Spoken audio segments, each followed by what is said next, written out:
തൃക്കാക്കര നഗരസഭയിൽ കോടികളുടെ ക്രമക്കേട്. നഗരസഭയിൽ 7.5 കോടി രൂപ കാണാനില്ലെന്ന് ഓഡിറ്റ് വിഭാഗം നടത്തിയ പരിശോധനയിൽ കണ്ടെത്തി.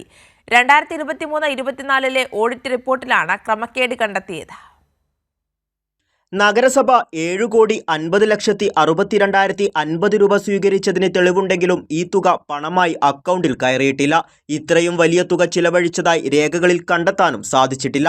ജില്ലാ ഓഡിറ്റ് വകുപ്പിന്റെ 2023-24 ഓഡിറ്റ് റിപ്പോർട്ടിലാണ് ഗുരുതരമായ ക്രമക്കേട് കണ്ടെത്തിയത്. നഗരസഭയിലേക്ക് ലഭിച്ച 361 ചെക്കുകളിൽ നിന്നുമായിരുന്നു ഈ തുക നഗരസഭാ ബാങ്ക് അക്കൗണ്ടിൽ എത്തേണ്ടത്. നികുതി, ഫീസ് തുടങ്ങിയ ചെക്കുകളിൽ നിന്നുമുള്ള പണമാണിത്.